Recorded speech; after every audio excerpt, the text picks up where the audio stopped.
সূরা তাওবা 111 নম্বর আয়াত। রব্বুল আলামিন বলেন, ইন্নাল্লাহা আশতারা, নিশ্চয় আল্লাহ তাআলা ক্রয় করে নিয়েছেন, কিনে নিয়েছেন, মিনাল মুমিনিনা, মুমিনদের কাছ থেকে। সূরা তাওবা 111 নম্বর আয়াত। রব্বুল আলামিন বলেন, নিশ্চয় আল্লাহ তাআলা মুমিনদের কাছ থেকে ক্রয় করে নিয়েছেন, কিনে নিয়েছেন। তাহলে বাক্যটি অতীতকালের শব্দ নাকি ভবিষ্যৎকাল? কথা বলতে হবে। বাক্যটি হলো অতীতকাল, পাস্ট টেন্স। রব্বুল আলামিন বলেন, নিশ্চয় আমি আল্লাহ তাআলা মুমিনদের কাছ থেকে ক্রয় করে নিয়েছি, কিনে নিয়েছি। আল্লাহ ক্রয় করে নিবেন, কিনে নিবেন এ কথা বলেন নাই। আল্লাহ বলছেন ক্রয় করে নিয়েছি, কিনে নিয়েছি। তাহলে আল্লাহ যদি ক্রয় করে নিয়ে থাকে, কিনে নিয়ে থাকে, তাহলে বলেন তো দেখি সেই মুমিনের জান এবং মালের মালিক কে? কারণ ক্রয় করেছেন যিনি, মালিক হবেন তিনি। এটাই তো দুনিয়ার নিয়ম। ক্রয় করেছেন যিনি, মালিক হবেন তিনি। যেহেতু আল্লাহ বলছেন আমি মুমিনদের কাছ থেকে ক্রয় করে নিয়েছি, কিনে নিয়েছি, তাহলে আল্লাহ যদি মুমিনদের কাছ থেকে তাদের জান এবং মাল ক্রয় করে নিয়ে থাকেন, কিনে নিয়ে থাকেন, তাহলে সেই জান এবং মালটা আল্লাহর কাছে হস্তান্তর করার প্রয়োজন আছে না নাই? দুনিয়ার তো নিয়ম হলো ক্রয় করবেন যিনি, মালিক হবেন তিনি। একটু ধারণ দিয়ে পরিষ্কার হয়ে যায়। আজকে আমাকে আপনাদের সামনে পর্যন্ত দাওয়াত করে নিয়ে এসেছেন ভাই রফিক, আপনাদের এলাকার সন্তান রফিক ভাই। রফিক ভাই 2 বছর ধরে একটা কষ্ট করে একটা গরু লালন পালন করেছেন। কি গরু? একটা গরু লালন পালন করেছেন। কুরবানির বাজারে যখন গরুটি বিক্রয় করতে যাবেন, কুরবানির বাজারে যখন গরুটি বিক্রয় করতে যাবেন, রাস্তা দিয়ে যখন নিয়ে যায়, এলাকার লোকজন তো বলে, রফিক তুমি তো একটা ভালো গরু লালন পালন করেছ। কুরবানির বাজারে নিয়ে গেলেন। একই এলাকার আজকের মাহফিলের সভাপতি আব্দুল জলিল ভাই, আব্দুল জলিল, তিনিও কুরবানির গরু ক্রয় করার জন্য বাজারে গেলেন। কুরবানির বাজারে যখন গেলেন, রফিকের গরুটা দেখে বললেন, রফিক তোমার গরুটা অত্যন্ত সুন্দর, তোমার গরুটি আমি ক্রয় করতে চাই, কত টাকা বিক্রয় করতে চাও? ভাই রফিক বললেন, 2 লক্ষ টাকা বিক্রয় করতে চাই। ক্রেতা এবং বিক্রেতার মধ্যে দ্বিপাক্ষিক চুক্তির মাধ্যমে সামঞ্জস্যপূর্ণতা হওয়ার পরে 2 লক্ষ টাকার বিনিময়ে গরুটি বিক্রয় করে দিলেন। আব্দুল জলিল সাহেব গরুটি যখন ক্রয় করলেন, 2 লক্ষ টাকা যখন ভাই রফিকের কাছে দিলেন, 2 লক্ষ টাকা যখন তিনি দিলেন, সাথে সাথে গরুর মালিকানাটা ট্রান্সফার হয়ে গেল। গরুর রশিটাও পর্যন্ত এখন আর রফিকের কাছে থাকবে না। 2 লক্ষ টাকা যখন দিয়েছেন, 2 বছর ধরে নিজের সন্তানের মতো করে লালন পালন করেছেন। নিজে কষ্ট থাকার পরে গরুটিকে তিনি কষ্টে থাকতে দেন নাই। 2 বছর ধরে কষ্ট করে লালন পালন করেছেন। কষ্ট করে লালন পালন করার পরে 2 লক্ষ টাকাটা যখন দিয়েছেন, টাকা দেওয়ার সাথে সাথে গরুর রশিটাও পর্যন্ত এখন আর তার কাছে নাই। কারণ ক্রয় করেছেন যিনি, মালিক হবেন তিনি। রাস্তা দিয়ে যখন, একই রাস্তা দিয়ে গরুটি যখন নিয়ে যায়, এখন তো আর কেউ বলে না রফিকের গরু, বলে না, এখন বলে আব্দুল জলিল ভাই তোমার গরুটি কত নিয়েছে? কারণ গরুটি তিনি ক্রয় করে নিয়েছেন। ও দুনিয়ার মানুষ, কি বুঝলেন? গরুটি যেহেতু ক্রয় করার সাথে সাথে মালিকানাটা ট্রান্সফার হয়ে গেল, হস্তান্তর হয়ে গেল। ঠিক একই কথা রব্বুল আলামিন সূরা তাওবার 111 নম্বর আয়াতে বলছেন, দুনিয়ার মুমিন, তোমার জান এবং মাল তো আল্লাহ ক্রয় করে নিয়েছেন, কিনে নিয়েছেন। আল্লাহ যদি মুমিনদের জান এবং মাল ক্রয় করে নিয়ে থাকে, কিনে নিয়ে থাকে, তাহলে সেই মুমিনের জান এবং মালটা আল্লাহর কাছে হস্তান্তর করার প্রয়োজন আছে না নাই? আর এই যারা হস্তান্তর করতে, জান এবং মাল আল্লাহর কাছে হস্তান্তর করতে রাজি হবে না, তাদের ইমানদার হওয়ার কোনো প্রশ্নই আসে না। ইমানদার হওয়ার প্রশ্নই আসে না। এই জন্য দুনিয়ার মানুষ যিনি ইমানদার মুমিন হবেন তার প্রথম ঘোষণাই হবে ইন্না সলাতি ওয়া নুসুকি ওয়া মাহইয়ায়া ওয়া মামাতি লিল্লাহি রাব্বিল আলামিন। ইন্না সলাতি নিশ্চয় আমার নামাজ, ওয়া নুসুকি আমার কুরবানি, ওয়া মাহিয়ায়া আমার জীবন, ওয়া মামাতি আমার মরণ, লিল্লাহি রাব্বিল আলামিন কেবলমাত্র শুধুমাত্র একমাত্র কার? আল্লাহ। এই জন্য বিশ্বনবীকে রব্বুল আলামিন বিশ্বনবীকে জানিয়ে দিলেন কুল হে রাসূল আপনি বলুন ইন্না সলাতি নিশ্চয় আমার নামাজ, ওয়া নুসুকি আমার কুরবানি, ওয়া মাহিয়ায়া আমার জীবন, ও মামাতি আমার মরণ, লিল্লাহি রাব্বিল আলামিন কেবলমাত্র শুধুমাত্র একমাত্র বিশ্ব জগতের প্রভু যিনি তিনি কে? একমাত্র আল্লাহর জন্য। আর এই বিশ্বনবী ঘোষণা দেওয়ার মাধ্যমে বিশ্বনবী ঘোষণা দিলেন এবং লা শারিকা লাহু, সেই আল্লাহর মালিকানায় কোনো শরিক নাই, অংশীদার নাই। আর এই মালিকানাটা বানানোর জন্য বিশ্বনবী শখের বসে বানান নাই, শখের বসে বানান নাই। অবিজালিকা উমিরতু, আর আমি বরঞ্চ আমি রাসূল ওই মালিকানাটা ঘোষণা দেওয়ার জন্য, জানের মালিক মালের মালিক আল্লাহকে বানিয়ে দেওয়ার জন্য আমি রাসূল পৃথিবীতে আদিষ্ট হয়েছি। আর ওয়ানা আউয়ালুল মুসলিমিন, আর আমি হলাম এ দুনিয়ার 1 নম্বরের মুসলমান। বিশ্বনবী হলেন দুনিয়ার 1 নম্বরের মুসলমান। তার সাথে একাত্মতা পোষণ করলেন মা খাদিজা রাদিয়াল্লাহু তাআলা আনহা, তিনি হলেন এ দুনিয়ার 2 নম্বরের মুসলমান। তার সাথে একাত্মতা পোষণ করলেন সিদ্দিক আকবর হযরত আবু বকর রাদিয়াল্লাহু তাআলা আনহু, তিনি হলেন 3 নম্বরের মুসলমান। তার সাথে একাত্মতা পোষণ করলেন চাচতো ভাই হযরত আলী রাদিয়াল্লাহু তাআলা আনহু, তিনি হলেন এ দুনিয়ার 4 নম্বরের মুসলমান। এভাবেই চলছে, কিয়ামত পর্যন্ত চলতেই থাকবে।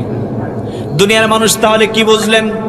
আপনি যদি ইমানদারে নিজেকে মুমিন দাবি করতে চান তাহলে আপনার জান, আপনার মাল, আপনার জীবন, আপনার মরণ সবকিছু একমাত্র কার জন্য? একমাত্র আল্লাহর জন্য লাগবে। এই জন্য যারা ইমানদার মুমিন হবে তারা আল্লাহর নির্দেশিত পথে চলতে গিয়া, রাসূলের আদর্শ পথে চলতে গিয়া তারা হাসতে হাসতে ফাঁসির মঞ্চে জীবন দিবে, কিন্তু রাষ্ট্রপতির কাছে প্রাণ ভিক্ষা চাইবে না। ইমানদার মুমিন যারা হবে তারা আল্লাহর নির্দেশিত পথে চলতে গিয়া হাসতে হাসতে ফাঁসির মঞ্চে জীবন দিবে। কাউকে বা 2 তলা 3 তলা বাড়িগুলো বুলডোজার দিয়ে ভঙ্গে গুড়িয়ে দেওয়া হবে, কাউকে বা সন্তানের কোল থেকে উঠিয়ে নিয়ে ক্রসফায়ার দিয়ে বিদায় দেওয়া হবে। সবকিছু তারা হাসি মুখে বরণ করে নিবে, কিন্তু তদানীন্তন তাগুতি শক্তির কাছে তারা মাথা নত করতে পারে না।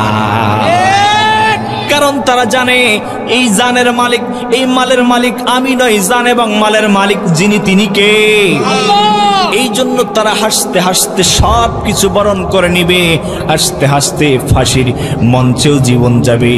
তারা রাষ্ট্রপতির কাছে তো প্রাণ ভিক্ষা চাইবে না, বরঞ্চ আমরা দেখেছি এমনও দেখেছি ফাঁসির মঞ্চে যাওয়ার আগে সন্তানের সাথে গল্প করে, হাসি মুখে গল্প করে, বাবা ফাঁসির মঞ্চে তো যাচ্ছি, পায়জামা পরে যাব নাকি লুঙ্গি পরে যাব? আল্লাহু আকবার বলবেন না।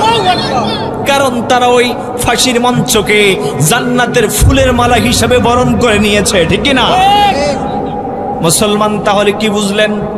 নিজেকে আপনি যদি ইমানদার মুমিন দাবি করতে চান, আপনার জীবনের সব কিছু একমাত্র শুধুমাত্র কেবলমাত্র কার জন্য হওয়া লাগবে? একমাত্র আল্লাহর জন্য হওয়া লাগবে। আসুন তাহলে আমরা এই আয়াতের মধ্যে আজকে বুঝলাম প্রথম নম্বরে সত্য কি? প্রথম নম্বরে সত্য, আগে আপনাকে ঈমান আনা লাগবে। কি? আপনাকে ঈমান আনা লাগবে। কারণ তাফসীরের পরিভাষায় ঈমানকে একের সাথে তুলনা করা হয়েছে। কত? 1। আর আমলে সলেহকে 0-র সাথে তুলনা করা হয়েছে। আপনি ঈমান এনেছেন, আপনার কাছে 1 আছে, 1। এই যে আমার কাছে যদি 1000 টাকার একটি নোট, 1 দিয়া 3টা শূন্য হয় 1000, 1 দিয়া 3টা শূন্য। গভর্নমেন্ট যখন একটি তৈরি করছেন একটা না দিয়ে আরো 2টা শূন্য বাড়িয়ে দিয়েছেন, এই টাকাটির কি কোনো দাম আছে? আপনার আমার কাছে যদি এই টাকাটি আসে তাহলে কি বলবো? এটা জাল টাকা। কারণ একবিহীন, ওই মানে একবিহীন যদি আরো 2টা শূন্য থাকে, ওই শূন্যের কোনো দাম নাই। যদি একটা দেওয়া থাকে শূন্য, যদি 3টার জায়গায় 2টাও হয় তাহলে 1000 না হয়ে 100 টাকা হবে। যদি একটাও শূন্য থাকে তাহলে 100 না হয়ে 10 টাকা হবে। যদি আরেকটাও শূন্য না থাকে অন্তত 1 টাকা হবে, ঠিক না? একবিহীন শূন্যের যেমন কোনো দাম নাই, তাফসীরের পরিভাষায় ইমানকে একের সাথে তুলনা করা হয়েছে। আপনি ইমান এনেছেন, আপনার কাছে 1 আছে 1। ইমান আনার পরে 1 অর্জন করার পরে আপনি যত আমলে সলেহ করবেন অটোমেটিক্যালি 1-এর পিছনে শূন্য আকারে যোগ হয়ে যাবে। কিন্তু আপনি যদি ইমান না আনতে পারেন, 1 অর্জন না করতে পারেন, আপনার কোনো আমল আল্লাহর দরবারে কবুল হবে না। ইমান হলো ইসলামে প্রবেশের মূল গেট। ইসলামে প্রবেশ করতে হলে যে গেট দিয়ে প্রবেশ করতে হবে সেই গেটটার নাম হলো ইমান। আপনার কাছে ইমান আছে, আপনার কাছে সব আছে। আপনার কাছে ইমান নাই, আপনার কাছে কিচ্ছু নাই। তাহলে আপনাকে আগে কি করতে হবে? ইমান আনতে হবে। ইমান যদি আপনি প্রকৃত ইমান আনতে পারেন, একজন ইমানদারের দাম আল্লাহর কাছে কত বেশি একটু চিন্তা করুন। একজন ইমানদারের দাম, বিশ্বনবী বলেন একজন ইমানদারের দাম আল্লাহর কাছে কত বেশি। একজন ইমানদার বান্দাকে যদি অন্যায়ভাবে হত্যা করা হয়, একজন ইমানদার বান্দাকে যদি অন্যায়ভাবে হত্যা করা হয়, লাউ আন্না আলাস সামাওয়াতি ওয়াল আরদা ইশতারাকু, আর সেই হত্যাকাণ্ডে যদি তাম পৃথিবীর সমস্ত মাখলুকগুলো যদি অংশগ্রহণ করে, একজন ইমানদার বান্দাকে যদি অন্যায়ভাবে হত্যা করা হয় আর তাম পৃথিবীর সমস্ত মাখলুকগুলো যদি সেটাতে অংশগ্রহণ করে, বিশ্বনবী বলেন শাস্তি স্বরূপ আল্লাহ তাদের সকলকে জাহান্নামে ফেলে দেবে। একজন ইমানদার বান্দাকে যদি অন্যায়ভাবে হত্যা করা হয়,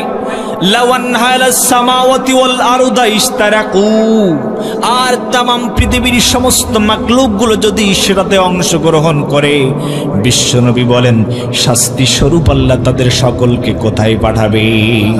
জাহান্নামে পাঠাবেন।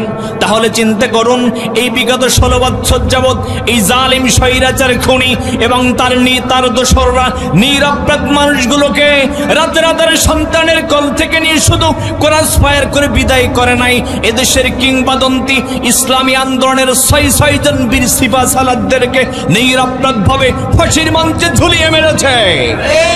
শুধু তাই নয়, অবৈধ ক্ষমতার মসনদে টিকে থাকার জন্য যিনি 50টি দেশে কোরআনের তাফসীর করেছেন, যার হাতে হাত রেখে হাজারো মানুষ ইসলাম গ্রহণ করেছে, কালিমা পড়ে মুসলমান হয়েছে, সেই বিশ্বের কিংবদন্তি মুফাসসিরে কোরআন আল্লামা দেলোয়ার হোসেন সাঈদীকে তারা শুধু মিথ্যা মামলা নয়, নারী ধর্ষণের মামলা নয়, রাজাকারের মামলা নয়, তাকে নিরপরাধভাবে 12টির অধিক বছর অন্ধকার প্রকোষ্ঠে শুধু জীবন যাপন করতে বাধ্য করে নাই। পরিশেষে তারা ভারতের নগ্ন প্রেসক্রিপশনে হাসপাতালের মধ্যে তাকে ইনজেকশন পুশ করে তাকে হত্যা করা হয়েছে। কথা বলেন ঠিক না বেঠিক? আমরা এই সাতক্ষীরার ময়দান থেকে দায়িত্বহীন কণ্ঠে বলতে চাই, এই বাংলাদেশে যদি 30 বছর পরে কারোর বাবার হত্যার বিচার হতে পারে, তাহলে শাপলা চত্বরে নির আলেমদের হত্যার বিচার বাংলার জমিনে করতেই হবে। বাংলার জমিনে 57 জন সেনা অফিসারকে যারা নির্বিচারে পাখির বাচ্চার মতো গুলি করে হত্যা করা হয়েছে, এর বিচার বাংলার জমিনে হতেই হবে। শুধু তাই নয়, বিশ্বের কিংবদন্তি মুফাসসিরে কোরআনের পাখি আল্লামা সাঈদীকে যারা ইনজেকশন পুশ করে হত্যা করেছে, এই হত্যাকাণ্ডের বিচার বাংলার মুসলমান দেখতে চায়।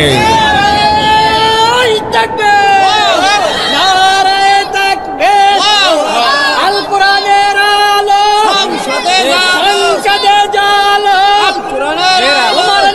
আমার নেতা সর্বযুগের শ্রেষ্ঠ নেতা বিশ্বনবী মুস্তাফা। নারায়ে কারণ হলো একটাই, আল্লামা সাঈদী দেশের কোন একক নির্দিষ্ট দলের সম্পদ ছিলেন না, তিনি ছিলেন শুধু বাংলাদেশের সম্পদ ছিলেন না, গোটা মুসলিম উম্মার সম্পদ ছিলেন। কথা বলেন ঠিক না বেঠিক?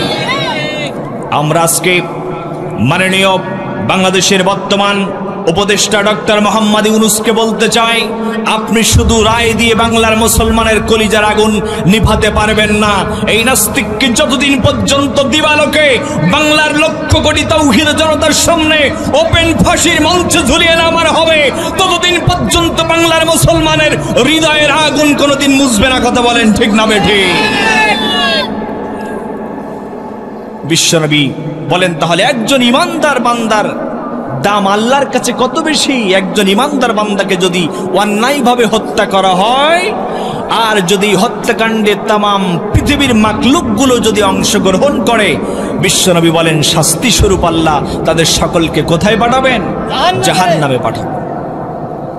শুধু তাই নয়, একজন ইমানদারের দাম আল্লাহর কাছে কত বেশি একটু চিন্তা করুন। বিশ্বনবী বলেন, একজন ইমানদার বান্দা যদি তার হালাল উপার্জন থেকে যদি একটা খেজুর পরিমাণ সম্পদ সদাকা করে, একটা খেজুর যদি সদাকা করে, বিশ্বনবী বলেন ওই খেজুরটা কোনো ইয়াতীমের পাত্রে পড়ার আগে রব্বুল আলামিন বিয়ামিনি তার নিজের ডান হাতখানা বিছায়া দেয়। একজন ইমানদারের দাম আল্লাহর কাছে কত বেশি। একজন ইমানদার বান্দা যদি তার হালাল উপার্জন থেকে একটি খেজুর পরিমাণ যদি সদাকা করে, আর ওই সদাকাটা কোনো ইয়াতীম ভিক্ষুকের পাত্রে পড়ার আগে বিশ্বনবী বলেন রব্বুল আলামিন বিয়ামিনি তার নিজের ডান হাতখানা বিছায়া দেয়। কিন্তু যদি আপনি ঈমান না আনতে পারেন, আর তামাম পৃথিবী পরিমাণ সম্পদ যদি আল্লাহর পথে ব্যয় করেন, তাহলে আপনার সম্পদের দিকে আল্লাহ ফিরেও তাকাবেন না। বাস্তব প্রমাণ, বর্তমান পৃথিবীর অন্যতম শ্রেষ্ঠ ধনী ব্যক্তি হলো Elon Musk, William Bill Gates, Mark Zuckerberg. বিজ্ঞান বলছে আগামী দিনে যে পৃথিবীতে যে প্রযুক্তি আসতে যাচ্ছে সেটা হলো মার্ক এলিনের প্রযুক্তি। বিজ্ঞান বলছে আগামী দিনে মানুষের হাতের ঘড়িটি হয়ে যাবে কম্পিউটার। বিজ্ঞানের অবদানের ফলে বিজ্ঞান কত না কিছু আবিষ্কার করছে। অসম্ভব বস্তুকে আজকে মানুষের হাতের নাগালের কাছে নিয়ে আসছে। গোটা পৃথিবীটা আজকে মানুষের কাছে গ্লোবাল ভিলেজ, বৈশ্বিক গ্রামে পরিণত হয়েছে। গোটা পৃথিবীটাকে আজকে মানুষ বৈশ্বিক গ্রামের মতো মনে করছে। সেই William Bill Gates, Mark Allen, Mark Zuckerberg যদি ঘোষণা দেয় আগামীকাল থেকে তামাম পৃথিবীর 57টির অধিক মুসলিম রাষ্ট্রে যদি একটা করে মসজিদ নির্মাণ করে দেন, একটা করে মাদ্রাসা নির্মাণ করে দেন, ঘোষণা দিলেন একটা করে মসজিদও নির্মাণ করলেন, মাদ্রাসাও নির্মাণ করেন। এবার আপনারা জবাব দেন, mark Allen, Mark Zuckerberg, William বিল গেটসের আমল নামায় সওয়াব হলো কয়টা? 0, একটাও না। কারণ তার কি ঈমান নাই। ঈমান যদি আপনি না আনতে পারেন, আর তাম পৃথিবী পরিমাণ সম্পদ যদি থাকে, আল্লাহ আপনার সম্পদের দিকে ফিরেও তাকাবেন না। কিন্তু বন্ধু, আপনি যদি ঈমান আনতে পারেন, ঈমান আনার পরে জান এবং মালটা যদি আল্লাহর কাছে হস্তান্তর করে দিতে পারেন, রব্বুল আলামিন বলেন বিআন্না লাহুমুল জান্নাহ, আমি আল্লাহ তোমাদেরকে ওই বিশাল জান্নাত দান করব। কন্যা সুবহানাল্লাহ। ওই জান্নাতের কথা শুধু আমি রব্বুল আলামিন শুধু কোরআনের মধ্যে ঘোষণা দেই নাই, পূর্ববর্তী 2টা কিতাবকে আমি আল্লাহ সাক্ষী রেখে বলছি। ওয়াদান আলাইহি হাক্কান ফিত তাওরাতি ওয়াল ইনজিল।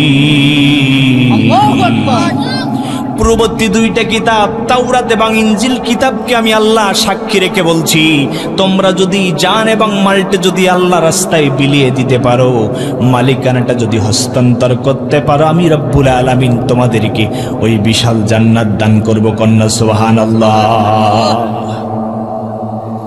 একজন ইমানদারের দাম আল্লাহর কাছে কত বেশি। একজন ইমানদারের দাম আল্লাহর কাছে কত বেশি, একটু উদাহরণ দিয়ে আমি শেষ করতে চাই। একজন ইমানদারের দাম আল্লাহর কাছে কত বেশি। একজন ইমানদার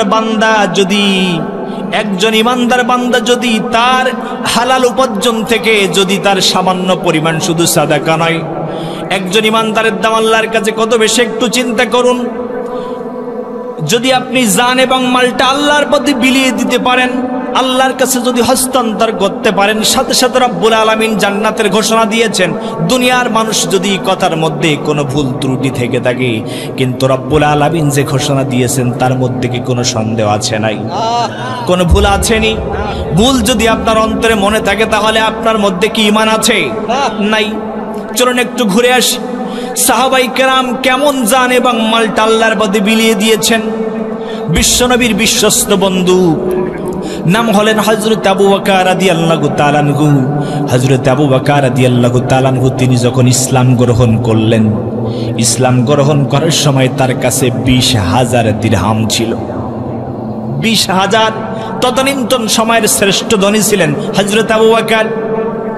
হযরত আবু বকর রাদিয়াল্লাহু তাআলা আনহু তিনি যখন ইসলাম গ্রহণ করার পরে তার কাছে যে তিনি তদানীন্তন সময়ের শ্রেষ্ঠ ধনী ছিলেন, কিন্তু তিনি যখন জীবনের শেষ প্রান্তে চলে আসলেন, মৃত্যুর আগ মুহূর্তে তার কন্যা মা আয়েশাকে ডাকলেন। মা আয়েশা রাদিয়াল্লাহু তাআলা আনহাকে বললেন, ও মা,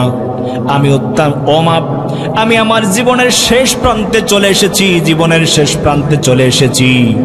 আমি আর পৃথিবীতে বেশি দিন মনে হয় থাকবো না, কিন্তু আমি যখন মৃত্যুবরণ করব আমার ঘরের মধ্যে দাফন কাফন করার মতো কোনো টাকা পয়সা অবশিষ্ট নাই। আমার পরনে যে চাদরটা দেখতে পাচ্ছ, এই চাদরটা দিয়ে আমার জীবনের শেষ বিদায়টা দিয়ে দিবি। মা আয়েশা বলেন, বাবা, আমরা এতটা গরিব হয়ে গেলাম আমাদের ঘরের মধ্যে দাফন কাফন করার মতো কোনো টাকা পয়সা অবশিষ্ট নাই। হযরত আবু বকর রাদিয়াল্লাহু তাআলা আনহু মা আয়েশার কথা শুনে সেদিন বলেছিলেন,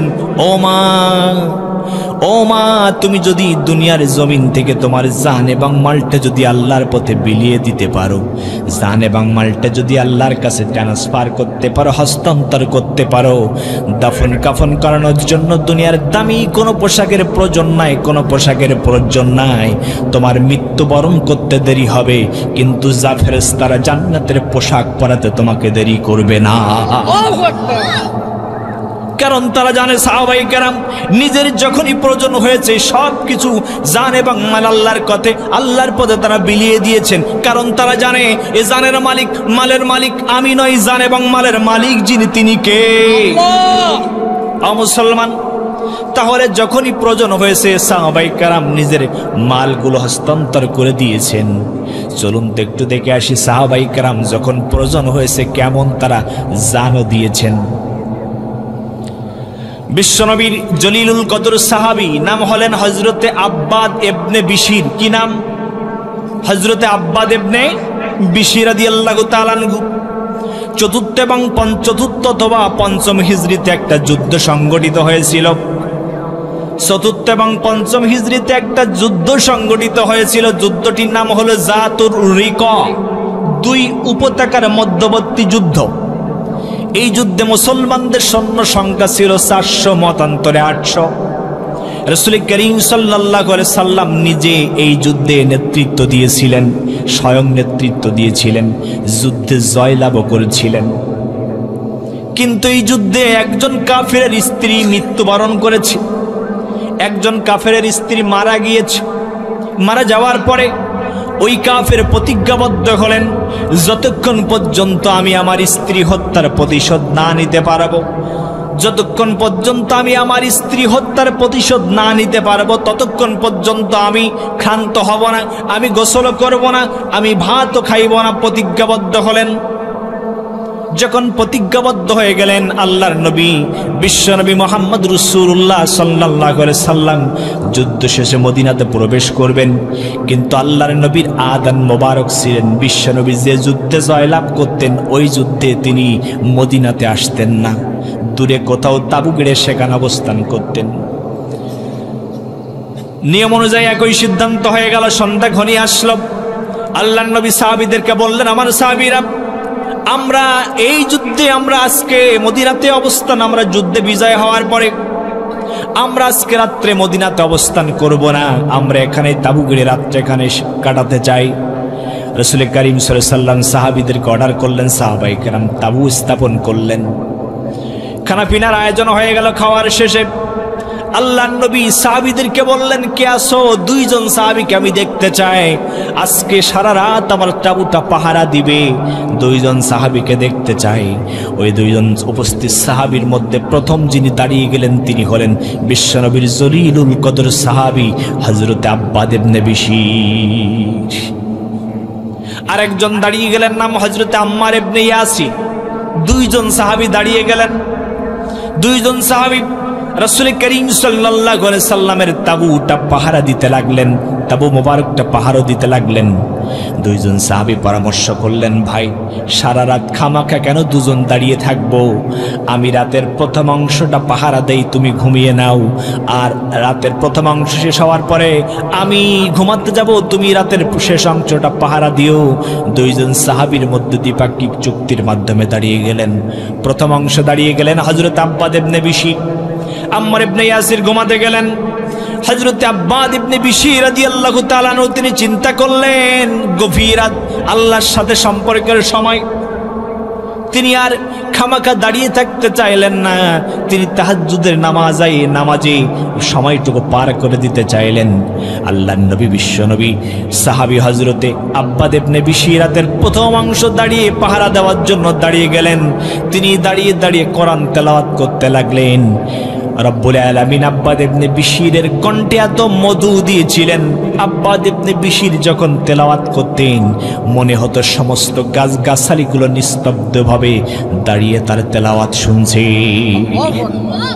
বিশ্বনবী মুহাম্মদ রাসূলুল্লাহ সাল্লাল্লাহু আলাইহি ওয়াসাল্লাম একদিন মাইশার হুজরার মধ্যে আরাম ফরমাচ্ছিলেন। মসজিদে নববী থেকে কার কণ্ঠের তেলাওয়াত শুনতে পেলেন। রাসূলের কলিজাটা যেন শীতল হতে লাগলো। মা আয়েশাকে জিজ্ঞাসা করলেন, আয়েশা, আমি মসজিদে নববী থেকে কার কণ্ঠের তেলাওয়াত যেন শুনতে পাচ্ছি, আমার কলিজাটা শীতল হয়ে যাচ্ছে। মা আয়েশা বলেন, ইয়া রাসূলুল্লাহ, ইয়া হাবিবাল্লাহ, তিনি আর কেহ নয়, আপনার সাহাবী হযরতে আব্বাদ ইবনে বিশির। গভীর রজনীতে আব্বাদ ইবনে বিশির তেলাওয়াত করছেন। আকাশ বাতাস মুখরিত হয়ে যাচ্ছে, গোটা পৃথিবীটা যেন স্তব্ধ হয়ে দাঁড়িয়ে হযরতে আব্বাদের তেলাওয়াত শুনছে। কিন্তু ওদিকে বিষাক্ত কাফের স্ত্রী হত্যার প্রতিশোধ নেওয়ার জন্য লুকিয়ে লুকিয়ে আসছেন। তিনি কণ্ঠে কোরআন তেলাওয়াতের আওয়াজ শুনতে পেলেন। তিনি বুঝতে পারলেন, আমি মুসলমানদের লক্ষ্য নিশানার কাছে চলে এসেছি, কিন্তু আমি যদি একা সেখানে যাই তারা তো অনেক আছে, সংখ্যা অনেক, আমি তো একা, তারা আমাকে তো হত্যা করে ফেলবে। তিনি দূর থেকে কি করলেন? স্ত্রী হত্যা প্রতিশোধ দেওয়ার জন্য অগ্নিশর্মা হয়ে গেলেন। দূর থেকে আব্বাদ ইবনে বিশিরের কণ্ঠের তেলাওয়াত লক্ষ্য করে, তার নিশানা লক্ষ্য করে প্রথম তীরটা যখন মেরে দিলেন, প্রথমটা তীরটা মারার সাথে সাথে হযরতে আব্বাদ ইবনে বিশিরের কলিজা আর এক পাশ থেকে লেগে আর এক পাশ দিয়ে বাহির হয়ে যায়। বিশ্বনবীর হাদিস সাক্ষী দেয়, লাম ইয়াতাহাররাক ওয়া লাম ইয়াকতাইস সালাহ। তীরবিদ্ধ শরীর নিয়ে হযরতে আব্বাদ দাঁড়িয়ে দাঁড়িয়ে তেলাওয়াত করছেন, লাম ইয়াতাহাররাক ওয়া লাম ইয়াকতাইস সালাহ। নবীর হাদিস সাক্ষী দেয়, হযরতে আব্বাদ তখনও পর্যন্ত তেলাওয়াতও ছাড়লেন না, নামাজও বন্ধ করলেন না। আল্লাহু আকবার। কাফের চিন্তা করলেন, প্রথম তীরটা যখন মেরেছি মনে হয় তীরটা লক্ষ্যভ্রষ্ট হয়ে, তীরটা যদি লাগে তাহলে তেলাওয়াত তো বন্ধ হওয়ার কথা। তার কাছে থাকা দ্বিতীয় তীরটা তার কণ্ঠের নিশানা লক্ষ্য করে মেরে দিলেন। দ্বিতীয় তীরটা যখন মারলেন, দ্বিতীয় তীরটাও হযরতে আব্বাদ ইবনে বিশিরের কলিজা আঘাত করলো। কলিজার এক পাশ থেকে আর এক পাশ দিয়ে বাহির হয়ে গেল। নবীর হাদিস সাক্ষী দেয়, লাম ইয়াতাহাররাক ওয়া লাম ইয়াকতাইস সালাহ। দুইটা তীর নিয়ে নবীর সাহাবী আব্বাদ ইবনে বিশির দাঁড়িয়ে রইলেন।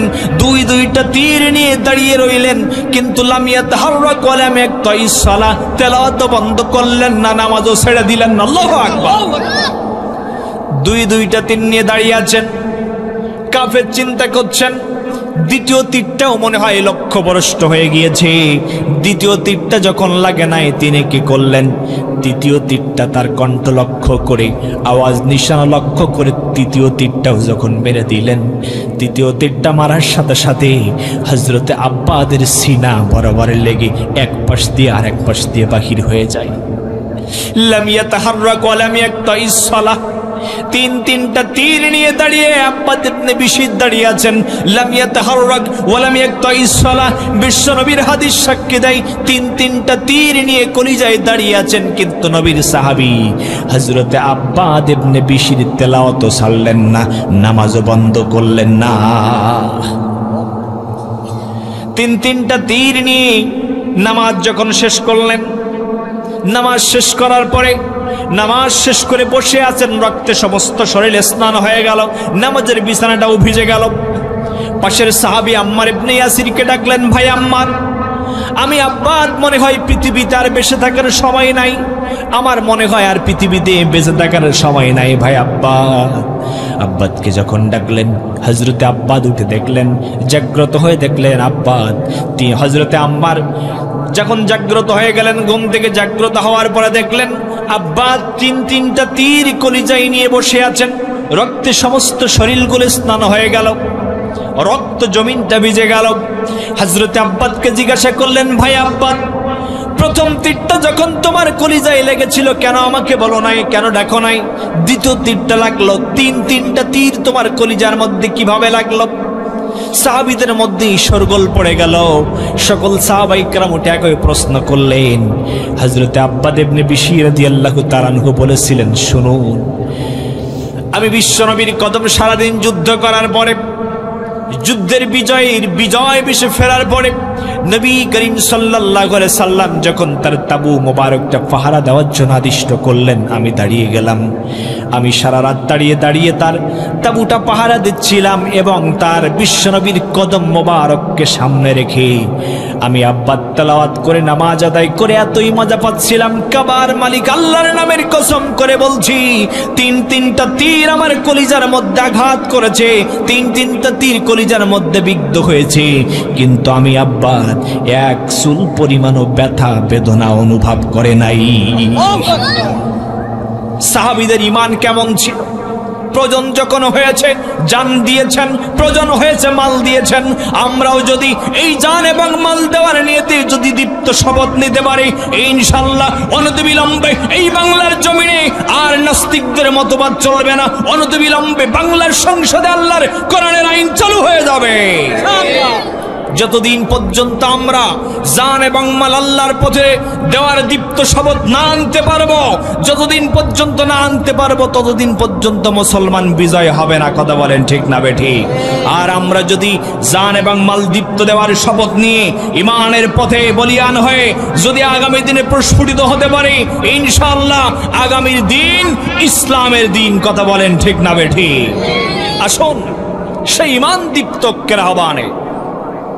একজন ইমানদারের দাম আল্লাহর কাছে কত বেশি, একজন ইমানদারের দাম আল্লাহর কাছে কত বেশি, একটি উদাহরণ দিই। আজকের মাহফিলের সভাপতি আলহাজ আব্দুল জলিল মড়ল, তার একটা মেয়ে বিবাহ দিবেন। মেয়ের বিবাহ অনুষ্ঠানে তিনি ভালোবেসে বর্তমান বাংলাদেশের প্রধান উপদেষ্টা ডক্টর মোহাম্মদ ইউনূসকে দাওয়াত করলেন। ডক্টর মোহাম্মদ ইউনূস সাহেবকে দাওয়াত করলেন। দাওয়াত করার পরে কিছুক্ষণ পরে তার পক্ষ থেকে ফোন কল আসলো, আব্দুল জলিল সাহেব, তুমি ভালোবেসে তোমার মেয়ের বিবাহে দাওয়াত করেছিলে, কিন্তু আজকে জরুরি পার্লামেন্টে জরুরি মিটিং থাকার কারণে আমি তোমার মেয়ের বিবাহ অনুষ্ঠান অংশগ্রহণ করতে পারলাম না। তিনি যদি না আসেন, আব্দুল জলিল সাহেবের মেয়ের বিবাহ কি বন্ধ হবে? কথা বলেন। প্রধান উপদেষ্টা ডক্টর মোহাম্মদ ইউনূস আসলো না, আব্দুল জলিল সাহেবের মেয়ের বিবাহ বন্ধ হলো না। একইভাবে তিনি এলাকার ডিসি যিনি ছিলেন, সাতক্ষীরা জেলা প্রশাসক যিনি ছিলেন, তাকে দাওয়াত করলেন।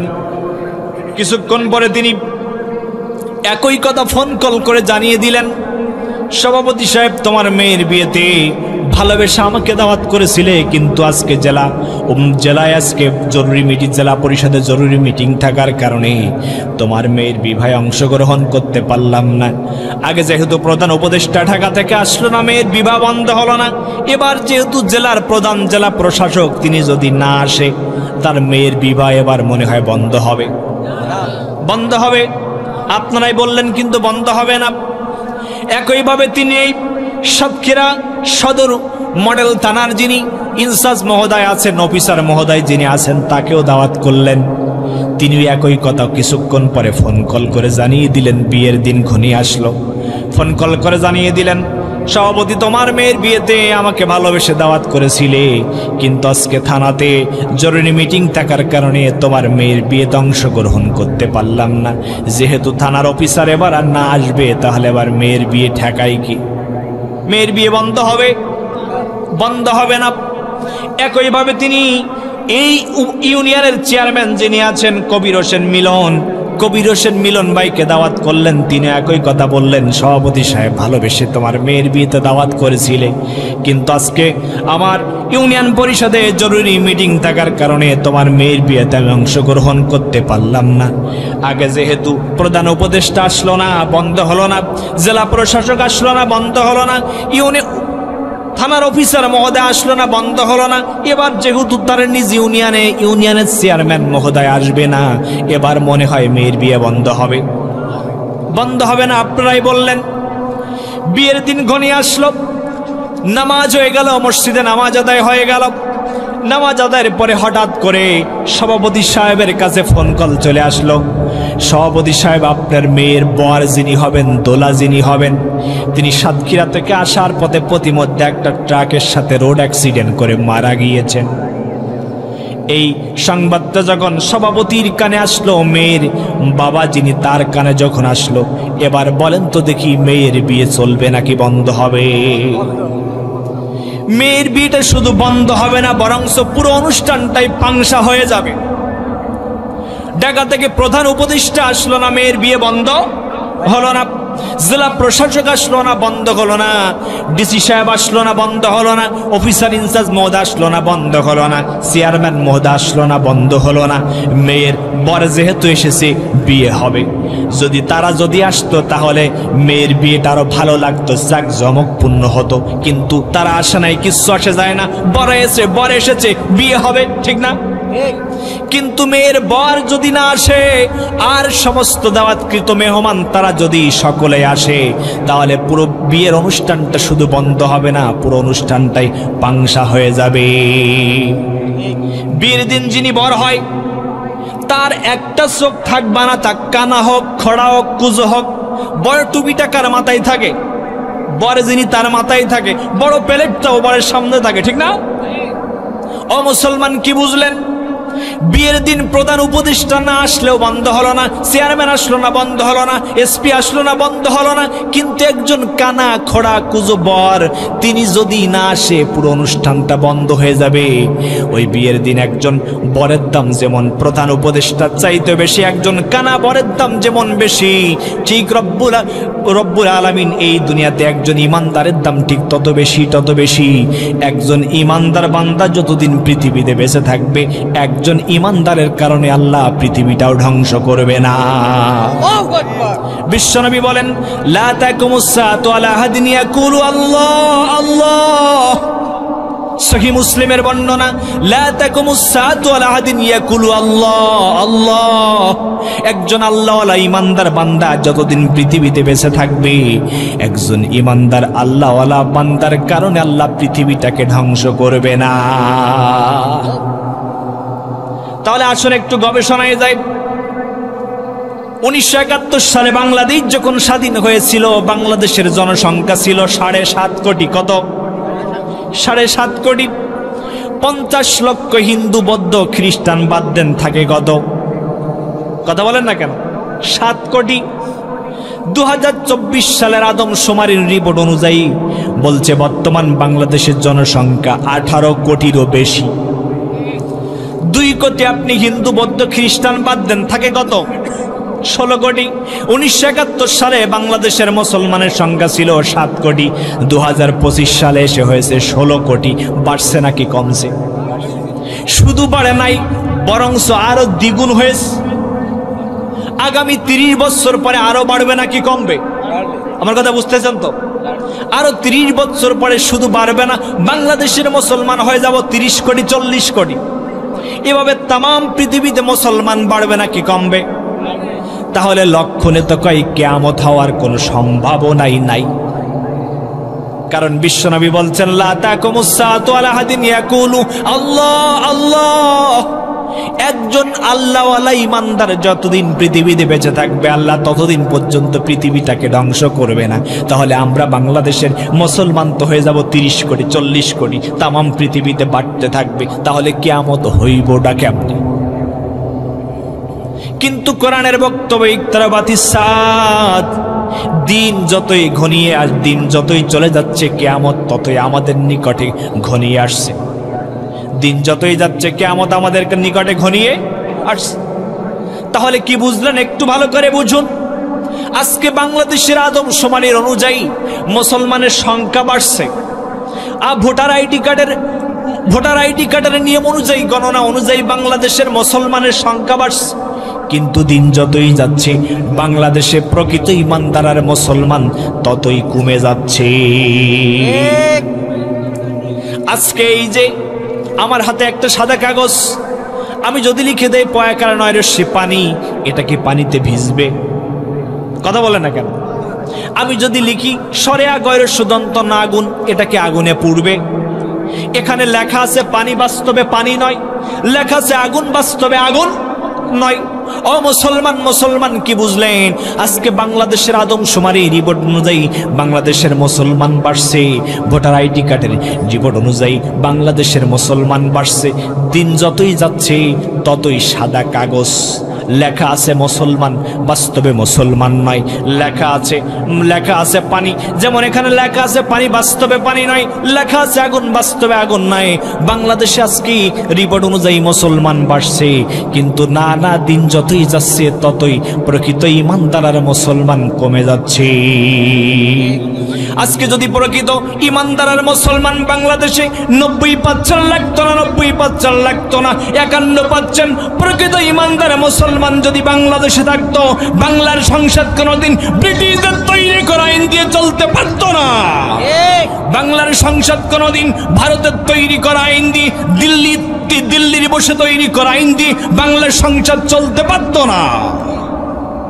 তাহলে বোঝা যায় দিন যতই যাচ্ছে ততই প্রকৃত ইমানদার আর মুসলমানের সংখ্যা কমে যাচ্ছে।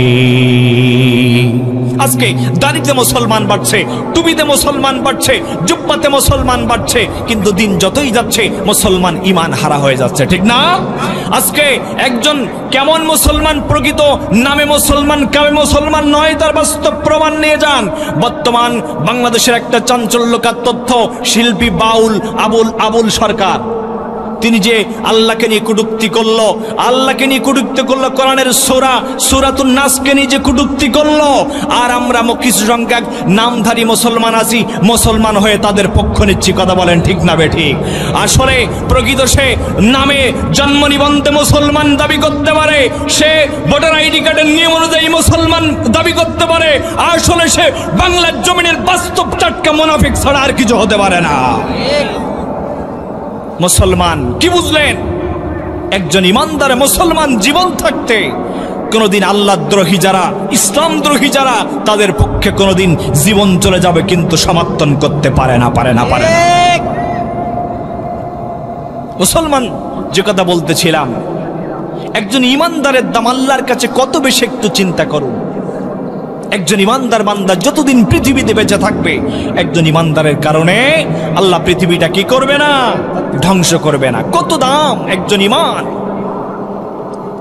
একজন পৃথিবীর সবচাইতে দামি জিনিস হলো ইমান। সবচাইতে দামি জিনিস কি?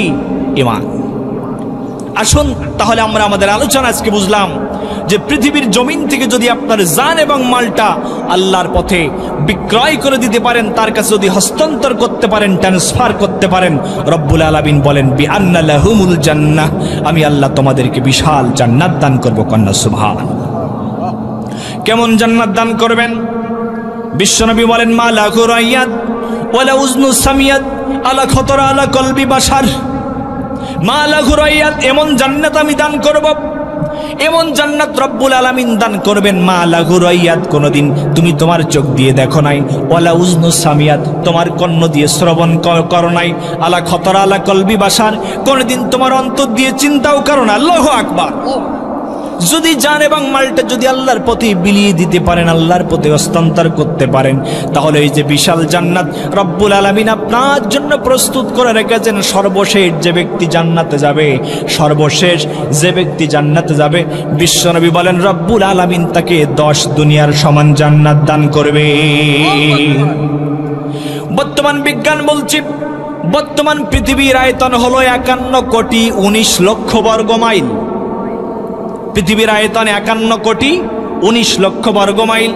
এই 51 কোটি 19 লক্ষ বর্গ মাইল বিশাল পৃথিবীটাকে 10 দিয়ে গুণ দিলে যত বড় হয়, সর্বশেষ যিনি জান্নাতে যাবেন রব্বুল আলামিন তার জন্যই বিশাল 10 দুনিয়ার সমান জান্নাত প্রস্তুত করে রেখেছে। ও মুসলমান, তাহলে কি বুঝলেন? মুসলমান তাহলে কি বুঝলেন? একজন ইমানদারের দাম আল্লাহর কাছে কত বেশি। একজন ইমানদার যদি তার জান এবং মালটা বিলিয়ে দিতে পারে, আমি আগেই বলেছি রব্বুল আলামিন তার জান্নাতের ঘোষণাটা শুধু কোরআনে দেয় নাই, ও আদান আলাইহি হাক্কান ফিত তাওরাতি ওয়াল ইনজিল, পূর্ববর্তী 2টা কিতাব তাওরাত এবং ইনজিল কিতাবকে সাক্ষী রেখে বলছেন আমি রব্বুল আলামিন তাদের অবশ্যই বিশাল জান্নাত দান করব। কন্যা সুবহানাল্লাহ। ওই জান্নাতের ঘোষণা শোনার পরে খুশি হওয়ার দরকার, কম না বেশি? কত খুশি হওয়ার দরকার একটু চিন্তা করুন। দুবাইতে প্রতি বছর একটা মেলা হয়, বাণিজ্যিক মেলা। কি মেলা? বাণিজ্যিক মেলা। এই মেলায় গত কয়েক বছর আগে বাংলাদেশের একজন যুবক অংশগ্রহণ করলেন। দুবাই সরকার ঘোষণা করলেন এবছর বাণিজ্যিক মেলায় যিনি জয়লাভ করবেন তাকে 5 কেজি স্বর্ণ পুরস্কার দেওয়া হবে। কত কেজি? 5 কেজি। 1 কেজি স্বর্ণ তো হয় মিনিমাম 80 ভরি। কত ভরি? 80 ভরি। তাহলে 5 কেজি স্বর্ণ তো কত ভরি?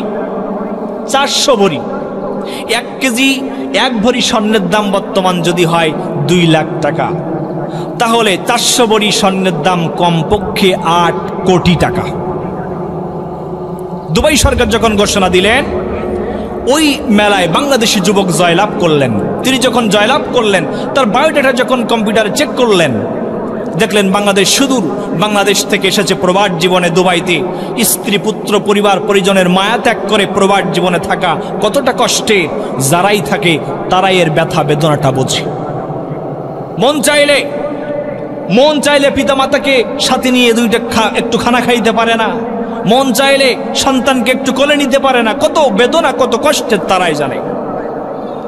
দুবাই সরকার চিন্তা করলেন, ওই মেলায় তিনি জয়লাভ করলেন। জয়লাভ করার পরে দুবাই সরকার তার কাছে ফোন না দিয়ে তিনি যে কোম্পানিতে চাকরি করেন ওই কোম্পানির চেয়ারম্যান যিনি, তার কাছে ফোন কলটি দিলেন। তার কাছে যখন ফোন কলটি দিলেন যে আপনার কোম্পানিতে বাংলাদেশে একজন যুবক চাকরি করে। হ্যাঁ, চাকরি করে। প্রতি মাসে 40 থেকে 45 হাজার টাকা বেতন পায়। হ্যাঁ, বেতন পায়। তাহলে এই যুবকটাকে এখনই গ্রেপ্তার করুন, এখনই ধরুন। চেয়ারম্যান মহোদয় চিন্তা করলেন, আমার কোম্পানির সবচাইতে সৎ কর্মচারী, কেন তাকে ধরব? তো কোনো তো অপরাধ করে নাই, কিন্তু সরকার পক্ষ থেকে যেহেতু অর্ডার এসেছে, আদেশ এসেছে, ধরতেই হবে। তাকে যখন ধরলেন, বললেন এরপরে তাকে হাসপাতালে নিয়ে যান। চেয়ারম্যান মহোদয় আরো অবাক হয়ে গেলেন, আমার সবচাইতে সৎ কর্মচারী, সুস্থ মানুষ, এখন তাকে কেন হাসপাতালে নিয়ে যাব? তাকে হাসপাতালে নিয়ে গেলেন। সরকারের পক্ষ থেকে অর্ডার, আদেশ, কোনো উপায় নাই, তাকে নিয়ে গেলেন। এরপরে বললেন হাসপাতালের মেডিকেল অফিসার, ইমার্জেন্সি অফিসার যিনি আছেন তাকে ফোন কলটি ধরিয়ে দিন। তার কাছে ফোন কলটি যখন ধরিয়ে দিলেন, ফোন কলটি ধরিয়ে দেওয়ার পরে বললেন এখনই তাকে মেডিকেল বিভাগে তাকে ভর্তি করেন। ইমার্জেন্সি বিভাগে তাকে ভর্তি করালেন। ভর্তি করানোর পরে তিনি তো অবাক হয়ে গেলেন। ইমার্জেন্সি মেডিকেল আবাসিক অফিসার যিনি ছিলেন তিনি অবাক হয়ে গেলেন। সুস্থ মানুষ পায়ে হেঁটে এসেছে, কেন তাকে ইমার্জেন্সি বিভাগে ভর্তি করাতে হবে? সরকারের পক্ষ থেকে অর্ডার, কোনো উপায় নাই, তাকে ভর্তি করালেন। এরপরে বললেন তাকে একটা অ্যাব নর্মাল করার ইনজেকশন প্রদান করো, আধা পাগল বানাও। কারণটা কি? এরপরে বিস্তারিত কারণ বললেন। এই যুবক সুদূর বাংলাদেশ থেকে এসেছে, প্রতি মাসে বেতন পায় 40 থেকে 45,000 টাকা।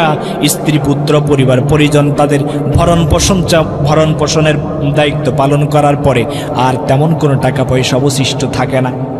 এই যুবক এবার এই দুবাই আন্তর্জাতিক বাণিজ্যিক মেলায় জয়লাভ করেছে। সে 5 কেজি স্বর্ণ, কমপক্ষে 8 কোটি টাকার সে মালিক হয়ে গিয়েছে। এখন যদি এই ঘোষণাটা যদি তার কাছে সরাসরি করা হয়, যদি তার কাছে ঘোষণাটা যদি জানিয়ে দেওয়া হয়, তাহলে অতি আনন্দের ঠেলায় যুবকটি হার্ট স্ট্রোক করে মারা যেতে পারে। মেডিকেল সায়েন্স বলছে মানুষের হার্ট স্ট্রোক, ব্রেন স্ট্রোক করার প্রধানত 2টা কারণ। একটা হলো অতি আনন্দে আর অতি দুঃখ কষ্টে। যুবকটাকে যদি বলা হয় তুমি এবছর দুবাই বাণিজ্যিক মেলায় জয়লাভ করেছ, তুমি 5 কেজি স্বর্ণ, কমপক্ষে 400 ভরি স্বর্ণের মালিক হয়ে গিয়েছো, তাহলে অতি আনন্দের চালায় নাচতে নাচতে যুবকটি আনন্দ করতে করতে ব্রেন স্ট্রোক করে মারা যাওয়া লাগতে পারে। এই জন্য তাকে একটা অ্যাবনর্মাল করার ইনজেকশন প্রদান করো, আধা পাগল বানাও।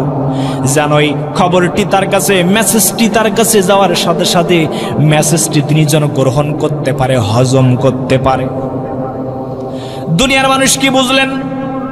দুবাই সরকার ঘোষণা দিয়েছেন 5 কেজি স্বর্ণের, 400 ভরি স্বর্ণের সে মালিক হয়ে যাবে। সরকার তো ভ্যাট ট্যাক্স হিসাবে তাকে 1 কেজি স্বর্ণ দিতেও পারে, নাও দিতে পারে। কারণ আমরা দেখেছি, বিগত সময়ে আমরা দেখেছি বাংলাদেশের সংসদে এই সাতক্ষীরা সদর উপজেলার মানুষের জন্য বাজেট হয় 3 কোটি টাকা। সংসদ থেকে বিভাগ, বিভাগ থেকে জেলা, পার হইতে হইতে এলাকার মানুষের কাছে এসে পৌঁছায় 1 কোটি টাকা। আর 2 কোটি টাকা হাওয়া হয়ে গেছে। এবার কি করবে তাহলে? যেহেতু নাই, তাহলে এখন কি কর, রডের বদলে দে, বাঁশ ঢুকিয়ে দে, রাস্তায় আমাইট দিয়ে 3 নাম্বার ইট দিয়ে আলকাতরা মাখিয়ে এখন কি করে পাথর বলে চালিয়ে দে। এমন নজির বাংলাদেশে আছে না নাই? দুবাই সরকার ঘোষণা দিয়েছে 5 কেজি স্বর্ণ, দিতেও তো পারে, নাও দিতে পারে। ভ্যাট ট্যাক্স হিসাবে তো 1 কেজি কেটেও নিতে পারে। কোনো গ্যারান্টি আছে? গ্যারান্টি নাই। কিন্তু দুনিয়ার মানুষ মাত্র 5 কেজি মানুষের মুখের ঘোষণা শোনার পরে অতি আনন্দের ঠেলায় যদি আপনার হার্ট স্ট্রোক করে, ব্রেন স্ট্রোক করে মারা যাওয়া লাগতে পারে, রব্বুল আলামিন বলেন দুনিয়ার মুমিন, তোমার জান এবং মালটা যদি আমার কাছে হস্তান্তর করে দিতে পারো, আমার কাছে যদি ট্রান্সফার করে দিতে পারো, আমি রব্বুল আলামিন তোমাকে যে বিশাল জান্নাত প্রদান করব, এই জান্নাতটা, এই জান্নাতের মধ্যে তোমার জন্য যে ওয়াল নির্মাণ হবে, যে বিশাল বিশাল প্রাসাদ নির্মাণ হবে, এটি দুনিয়ার কোনো পোড়ামাটির ইট নয়, দুনিয়ার পোড়ামাটির ইট দিয়ে তৈরি নয়, ফেরেশতাদের তৈরি স্বর্ণের এবং রৌপ্যের ইট দ্বারা। তাহলে একটু চিন্তা করুন, তুমি সেদিন দুনিয়ার 5 কেজি নয়, কত মিলিয়ন, বিলিয়ন, ট্রিলিয়ন, ওয়াক্টিলিয়ন কেজি স্বর্ণের মালিক হয়ে যাবা। তুমি কি একটু চিন্তা করে দেখেছো? চিন্তা করতে পারো, অনুভব করতে পারো নাই কেন? এখনো তো পর্যন্ত তুমি প্রকৃত ইমানদার মুমিন হতে পারো নাই। ইমানদার মুমিন হওয়া লাগবে, ইমান আনা লাগবে। ইমান, ইমান, ইমান পৃথিবীর সবচাইতে দামি জিনিস হলো তার ইমান। কথা বলেন ঠিক না বেঠি? কিন্তু মুমিন, আপনি যখন ইমান আনবেন, ইমানের উপরে অটল থাকতে যাবেন, জান এবং মালটা যখন আল্লাহর পথে হস্তান্তর করে আপনি যখন দিতে চাইবেন, তখন আপনাকে পরীক্ষা দিতে হবে। অসংখ্য পরীক্ষা দেওয়া লাগবে। পরীক্ষার কথা কোরআনে আছে না নাই? রব্বুল আলামিন বলেন, ওয়ালানাবলুওয়ান্নাকুম বিশাইইম মিনাল খাউফি ওয়াল জুই ওয়া নাকসিম মিনাল আমওয়ালি ওয়াল আনফুসি ওয়াস সামারাত ওয়া বাশশিরিস সাবিরিন ওয়ালানাবলুওয়ান্নাকুম বিশাইয়্যিম মিনাল খাউফ ওয়াল জুই ওয়া নাকসিম মিনাল আমওয়ালি ওয়াল আনফুসি ওয়াস সামারাত, তোমাকে ভয় দিয়ে, ভীতি দিয়ে, সন্তান সন্ততি, দুনিয়ার ফসল ফলাদি সব দিয়ে তোমাকে পরীক্ষা করা হবে, পরীক্ষা করা হবে। শুধু তাই নয়, রব্বুল আলামিন বলেন আহাসিবান নাসু আইয়ুতরাকু আইয়াকুলু আমান্না ওয়া হুম লা ইফতানুন। সূরার নাম সূরা আনকাবুত, কোরআনুল কারীমের 29 নম্বর সূরা, 20 নম্বর পারা, প্রথম নম্বর রুকুর 2 নম্বর আয়াত। তাফসির ইবনে কাসির, তাফসির ফি জিলালিল কোরআন আপনি দেখেন কত চমৎকার করে ব্যাখ্যা করছেন। আহাসিবান নাস, মানুষেরা কি ধারণা করে, আইয়াকুলু, তারা যদি বলে, আহাসিবান নাসু আইয়ুতরাকু আইয়াকুলু, তারা যদি বলে আমরা ঈমান এনেছি, এ কথা বললেই কি আমি আল্লাহ ছেড়ে দিব? না না না, হবে না। ওহুম লা ইফতানুন, আমি আল্লাহ অবশ্যই তাদেরকে পরীক্ষা করবই করব। কথা বলেন ঠিক না বেঠিক? কিন্তু প্রকৃত ঈমানদার মুমিন যারা হবে, যারা আল্লাহর প্রতি ঈমান আনবে, ঈমানের উপর অটল থাকবে, যতই পরীক্ষা হোক, জুলুম আসুক, বাধা আসুক, নির্যাতন আসুক, সব কিছু উপেক্ষা করে তারা ঈমানের ময়দানে টিকে থাকবে। কথা বলেন ঠিক না বেঠিক? হাজারো জুলুম অত্যাচার নির্যাতন করে তাদের ঈমানের পথ থেকে, ঈমানের পথ থেকে দূরে সরাতে পারবে না, দূরে সরাতে পারবে না। কারণ তারা তো জানে এ জান এবং মালের মালিক আমি নই, জান এবং মালের মালিক যিনি, তিনি কে? তারা ঈমানের সত্য পূরণ করতে গিয়া যতই জুলুম, নির্যাতন, অত্যাচার আসবে সবকিছু হাসি মুখে বরণ করে নিবে। এমন হবে ঈমানের পথে অটল থাকতে গিয়া 2 তলা 3 তলা বাড়িগুলো তাদেরকে বুলডোজার দিয়ে ভেঙে গুড়িয়ে দেওয়া হবে, ব্যবসা প্রতিষ্ঠানগুলো দখল করে নেওয়া হবে, তারা সবকিছু হাসি মুখে বরণ করে নিবে, কিন্তু ঈমানের পথ থেকে তাদেরকে এক চুল পরিমাণ দূরে সরাতে পারবে না। কথা বলেন ঠিক না বেঠিক? এই জন্য মুসলমান আসুন, আজকে এই সাতক্ষীরার জমিন থেকে ঈমান দীপ্তকের শপথ নিতে হবে যে বাংলাদেশে এই এক আবু সাইদের দুহাত প্রসারিত করার মাধ্যমে বাংলার আকাশে যে নতুন স্বাধীনতার সূর্য দিতে হয়েছে, এই স্বাধীনতার সূর্যকে আর বৃথা যেতে দেওয়া হবে না। কথা বলেন ঠিক না বেঠিক? প্রয়োজন যদি হয়, নিজের জান এবং মাল যদি কুরবান করতে হয়, নিজের জীবনের সবকিছু পরিত্যাগ করতে হয়, তবু আমরা ঈমানের পথ থেকে এক চুল পরিমাণ দূরে সত্যে রাজি নই। কথা বলেন ঠিক না বেঠিক? আসুন, এই স্বাধীন সার্বভৌম সোনার বাংলাদেশে আমরা কারো রক্তচক্ষুকে পরোয়া করব না। এটি শাহজালালের বাংলাদেশ, শাহ মাকদুমের বাংলাদেশ, খান জাহানের বাংলাদেশ। এদেশে যারা ইসলামকে নিয়ে সিনেমিনি খেলবে, ইসলামকে নিয়ে যারা পৃথিবীর এই বাংলার জমিন থেকে যারা নিঃশেষ করার চেষ্টা করবে, সবকিছু মারিয়ে আমাদের একটাই লক্ষ্য উদ্দেশ্য থাকবে, যতদিন পর্যন্ত বাংলার পার্লামেন্টে আল কোরআনের সংসদ চালনা হবে, ততদিন পর্যন্ত আমাদেরকে ওই পথ থেকে এক চুল পরিমাণ দূরে সরাতে পারবে না। কথা বলেন ঠিক না বেঠিক? ছুটে আই শাহজালালের নির্ভীক সৈনিকেরা, খতম কর গোবিন্দের ওই চালাচা মন্দাগুলা। ছুটে আই শাহজালালের নির্ভীক সৈনিকেরা, খতম কর গোবিন্দের ওই চালাচা মন্দাগুলা। অলিদের এই ভূমিতে, অলিদের এই ভূমিতে বিপ্লবেরই মশাল জ্বালা। ছুটে আই শাহজালালের নির্ভীক সৈনিকেরা। শাহজালালের স্বপ্ন ছিল আল কোরআনের জ্বলবে আলো, শাহপরাণের স্বপ্ন ছিল আল কোরআনের জ্বলবে আলো। সে আলো ছড়িয়ে দিতে, সে আলো ছড়িয়ে দিতে বিপ্লবেরই মশাল জ্বালা। ছুটে আই শাহজালালের নির্ভীক সৈনিকেরা, ছুটে আই আল্লামা সাইদির নির্ভীক সৈনিকেরা। আসুন মুসলমান, সূরা তাওবার 111 নম্বর আয়াতের আলোকে আপনাদের সামনে যে মেসেজটুকু দেওয়ার চেষ্টা করলাম, তার প্রথম নম্বর সত্য হলো আপনাকে আগে ঈমান আনতে হবে। ঈমান আনার পরে যদি আপনি জান এবং মালটা আল্লাহর কাছে হস্তান্তর করে দিতে পারেন, ট্রান্সফার করে দিতে পারেন, রব্বুল আলামিন বলেন বিআন্না লাহুমুল জান্নাহ, আমি আল্লাহ তোমাদেরকে ওই বিশাল জান্নাত দান করব। কন্যা সুবহানাল্লাহ।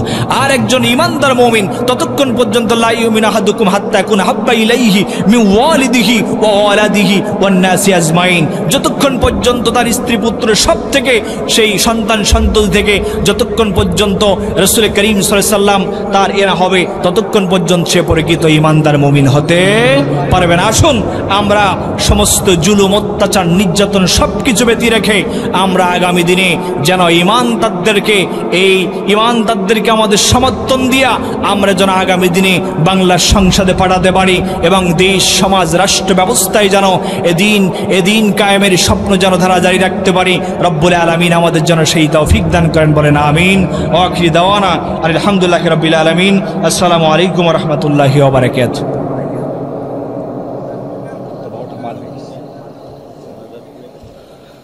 যে আমরা সকলে ইস্তেগফার করে আস্তাগফিরুল্লাহ রাব্বি মিন কুল্লি যামবিন ওয়া আতুবু ইলাইহি লা হাওলা ওয়ালা কুওয়াতা ইল্লা বিল্লাহিল আলিয়্যিল আযীম। আস্তাগফিরুল্লাহ রাব্বি মিন কুল্লি যামবিন ওয়া আতুবু ইলাইহি লা হাওলা ওয়ালা কুওয়াতা ইল্লা বিল্লাহিল আলিয়্যিল আযীম। আল্লাহুম্মা সাল্লি আলা মুহাম্মাদিন ওয়া আলা আলি মুহাম্মাদ কামা সাল্লাইতা আলা ইব্রাহিম ওয়া আলা আলি ইব্রাহিম ইন্নাকা হামিদুম মাজিদ। আল্লাহুম্মা বারিক আলা মুহাম্মাদিন ওয়া আলা আলি মুহাম্মাদ কামা বারাকতা আলা ইব্রাহিম ওয়া আলা আলি ইব্রাহিম ইন্নাকা হামিদুম মাজিদ। আসুন আমরা এখন দোয়া করব, যেহেতু অনেক রাত হয়েছে, এখন শীতের সময়, রাত্র 12টা মানে অনেক রাত। আমরা এই গভীর রাত্রে দোয়া কবুলের সময়, তাহাজ্জুদের সময় আমরা সকলে আমাদের পিতামাতা আত্মীয় স্বজন যারা চলে গিয়েছে আমরা সকলের জন্য দোয়া করব। আল্লাহুম্মা আমিন। রব্বানা যালামনা আনফুসানা ওয়া ইল্লাম তাগফির লানা ওয়া তারহামনা লানাকুনান্না মিনাল খাসিরিন। রব্বিরহামহুমা কামা রাব্বায়ানি সগীরা। আয় আল্লাহ তাআলা মাবুদ, সেই সন্ধ্যা থেকে নিয়ে গভীর রাত পর্যন্ত এই বালিয়াডাঙ্গা মোড়লপাড়া ফোরকানিয়া মক্তব যুব কমিটির উদ্যোগে 35তম বার্ষিক হজ মাহফিলের আমরা সন্ধ্যা থেকে নিয়ে পর্যন্ত যারা কথা বললাম, এর মধ্যে যা কিছু করা হলো, যত ভুলটুট হয়ে থাকে ক্ষমা করে দেয়া, যেটুকু সওয়াব হয়ে থাকে সর্বপ্রথমে বিশ্বনবী মুহাম্মদ রাসূলুল্লাহ সাল্লাল্লাহু আলাইহি সাল্লামের রওজা মোবারকে পৌঁছে দিয়ে দাও। বাবা আদম আলাইহিস সালাম থেকে নিয়ে আজ পর্যন্ত যত সাহাবা তাবিঈন খোলাফায়ে রাশিদিন দ্বীনের জন্য যারা জীবন দিয়ে গহীন অন্ধকার কবরে চলে গিয়েছে, আল্লাহ তাদের কবরে সওয়াবটুকু পৌঁছে দিয়ে দাও। আয় আল্লাহ তাআলা মাবুদ, আমরা যারা হাত তুলেছি জানি না কার জনম দুঃখিনী পিতার, কার জনম দুঃখিনী মাতা হে জনমে বেঁচে নাই। যাদের জনম দুঃখিনী পিতা মাতা হে জনম ছেড়ে চলে গেল, আল্লাহ ওই জনম দুঃখিনী পিতা মাতার কবরগুলোকে তুমি জান্নাতের বাগান বানিয়ে দাও।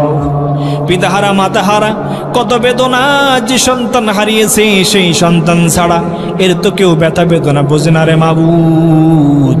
পিতা মাতা কত নিয়ামতের জিনিস। গভীর রজনীতে প্রসাব করে দিয়েছি, মা বুকের উপরে নিয়ে ঘুমিয়ে আছে, প্রসাব করে দিয়েছি। মা পরবর্তীতে আবার সন্তানকে নিয়ে ওই প্রসাব ভিজা বিছানার উপরে মা শুয়েছে, সন্তানকে আবার বুকে জড়িয়ে নিয়েছে, কিন্তু এক বিন্দু পর্যন্ত সন্তানকে ওই কষ্ট বুঝতে দেই নাই। গভীর রজনীতে জানি না কথা বলতে পারি না, পায়খানা করে দিয়েছি মায়ের বুকের উপরে। দুনিয়ার সাধারণ মানুষ হলে তো ঘৃণা করত, কিন্তু এই গভীর রজনীতে মা কত কষ্ট করে আবার সন্তানকে সুন্দর করে আবার ফ্রেশ করে আবার গভীর রজনীতে মা বুকে নিয়ে সন্তানকে নিয়ে ঘুমিয়ে গিয়েছে। একজন সন্তান দুনিয়াতে যখন প্রসব হয়, কমপক্ষে একজন মায়ের শরীর থেকে 4 থেকে 5 লিটার রক্ত বাহির হয়ে যায়। একজন মাকে সন্তান যখন 10টি মাস যখন তার গর্ভে ধারণ করে, মায়ের কলিজার মধ্যে একজন সন্তান কমপক্ষে 4500-এর অধিক বার লাথি মারে। পরিশেষে সন্তান যখন প্রসব হবে, মায়ের সর্বশেষ লাথিটা যখন মেরে দেয়, মায়ের কলিজা থেকে সন্তানের নাভিটা যখন আলাদা হয়ে যায়, মা ওই লাথিতে সর্বশেষ লাথিতে অজ্ঞান হয়ে যায়। সন্তান আবার যখন আসার পরে যখন উম্মা উম্মা টোয়া টোয়া শব্দ করে যখন, আর এই শব্দটা যখন মায়ের কর্ণকুহরে প্রবেশ করে, সাথে সাথে মায়ের ওই 10টি মাসের ব্যথা বেদনা সব নিবারণ হয়ে যায়।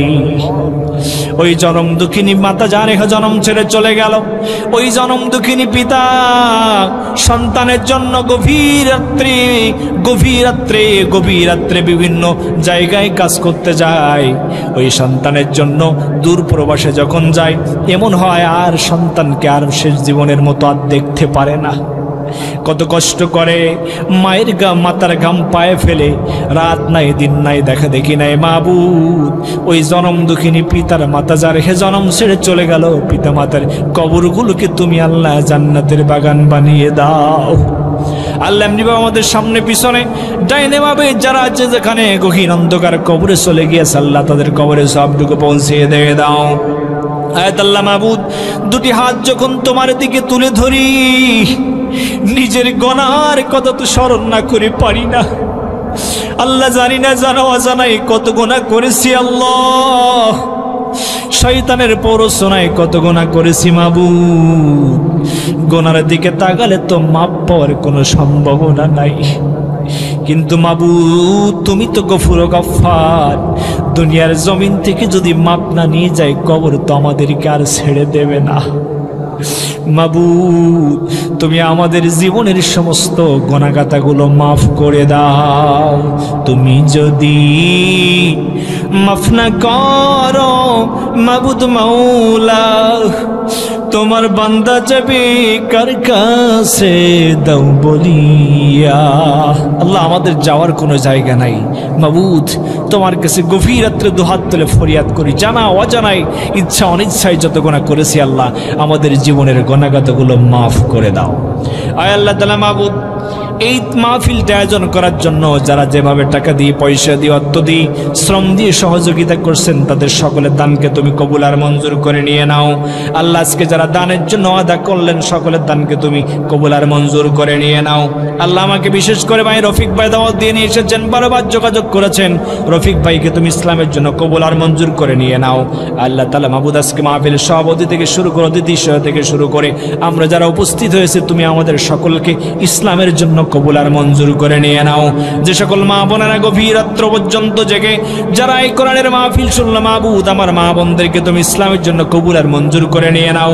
বেশি বেশি করে স্বামী খেদমত করা তৌফিক দিয়ে দাও, পর্দার মধ্যে চলা তৌফিক দিয়ে দাও, 5 ওয়াক্ত নামাজ আদায় করা তৌফিক দিয়ে দাও।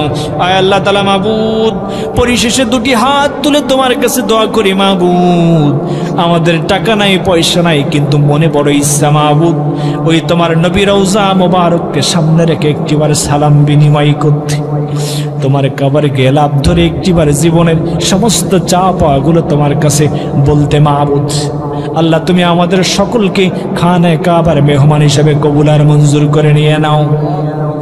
আয় আল্লাহ তাআলা মাহবুদ, আমার স্বাধীন সর্বংশনার বাংলাদেশকে নিয়ে কত ষড়যন্ত্র, ভয়ঙ্কর ষড়যন্ত্র চলছে, সমস্ত ষড়যন্ত্র থেকে দূর করে আগামীতে যেন এই বাংলার জমিনে ইসলাম কায়েম হয়ে যায়, আল কোরআনের যেন পার্লামেন্ট তৈরি হয়, কোরআনের ধারক বাহক মানুষগুলো যেন সংসদে যে দেশ ও জাতির উন্নয়নের কাজ করতে পারে। আল্লাহ তুমি তাদের সকলকে কবুল আর মঞ্জুর করে নিয়ে নাও। আয় আল্লাহ তাআলা মাহবুদ, জানি না কোন দিন কোন সময় মালাকুল মাউত চলে আসবে, জীবনের শেষ টিকিটটা ধরিয়ে যাবে আর তো কেউ বলতে পারবে না। জানি না কার কাফনের কাপড় দোকানে রেডি হয়ে আছে আল্লাহ, জানি না বাসাতে যাইতে পারবো কিনা, এই গ্যারান্টি তো কেউ দিতে পারবে না রে মাহবুব। আজকে আলোচনা থেকে যা শুনলাম তুমি আমাদের সকলকে পরিচিত ইমানদার না বানায় আমাদের কাছে মালাকুল মাউতকে পাঠাইও না। আল্লাহ আমাদের সকলকে তুমি প্রকৃত ইমানদার হিসেবে কবুল আর মঞ্জুর করে নিয়ে নাও। যা কিছু শুনলাম মাহবুদ, যা কিছু শুনলাম সন্ধ্যা থেকে নিয়ে সকল সব কিছু আমাদের আমলের জন্য কবুল আর মঞ্জুর করে নিয়ে নাও। সেখান থেকে আমল করা তুমি আমাদেরকে তৌফিক দিয়ে দাও। মালাকুল মাউত যেদিন যে সময় আসবে সকলের জবানে জারি করে দিও ঈমানের কালিমা লা ইলাহা ইল্লাল্লাহু মুহাম্মাদুর রাসূলুল্লাহ সাল্লাল্লাহু আলাইহি ওয়াসাল্লাম। আসসালামু আলাইকুম ওয়া রাহমাতুল্লাহি ওয়া বারাকাতুহু।